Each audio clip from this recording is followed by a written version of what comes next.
everyone, welcome to the next installment of Charts in Perspective, where we use charts to dive into the world of economics and financial markets. I'm Jennifer Nash, an economic and market research analyst for TMX VettaFi. Today we're going to highlight the major economic news from the week of August 18th to the 22nd. The week was dominated by a major event in the financial world, the Jackson Hole Symposium, and the subsequent reaction from the markets. We'll dive into what happened and look at some of the other key economic data that was released during the week. First up, let's talk about investor sentiment. A great way to gauge this is to look at FINRA's margin debt. This is the money that investors borrow from their brokers to buy more stocks. It's an important indicator because high levels of margin debt typically signal high investor confidence and a strong appetite for risk, but it can also signal that the market is becoming a bit stretched. If the market were to drop, it could trigger forced selling as investors get margin calls, which can then amplify a downturn. As of July, margin debt reached a new all-time high of over $1 trillion. You can see on this chart how closely it tracks the S&P 500.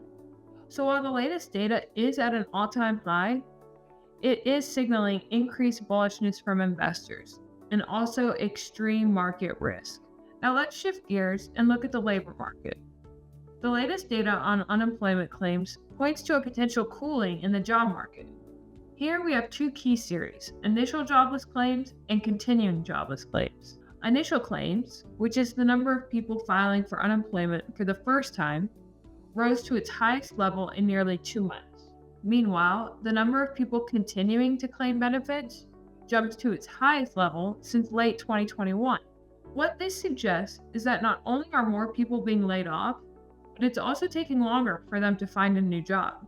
This trend is consistent with other recent data, like the July jobs report and the previous month's sharp downward revisions, that suggests the labor market is softening more than previously thought. Next, a look at the housing market. Despite the challenges of high interest rates and elevated prices, existing home sales actually saw an unexpected increase in July.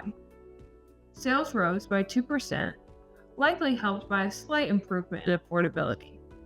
The median home price declined for the first time in 6 months, and mortgage rates saw a small dip as well.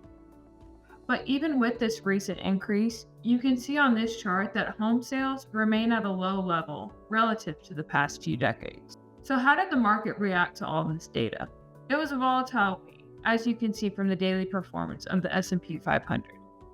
The index fell for most of the week, driven by a tech sell-off and worries about the weakening labor market. However, everything changed on Friday. Fed Chair Jerome Powell's comments at the Jackson Hole Symposium signaled that the central bank is likely to begin cutting rates as soon as September. This sent stocks soaring, with the S&P 500 posting its biggest daily gain in nearly 3 months, allowing the index to finish the week in positive territory. Looking at the bond market, the 10-year Treasury yield finished the week at 4.26%, and the 2-year note was at 3.68%. The market is now very focused on what the Federal Reserve will do next. And what exactly are the expectations for the Fed's next move? Currently, there's an overwhelming 86% likelihood that the Fed will cut rates by 25 basis points at its next meeting in September.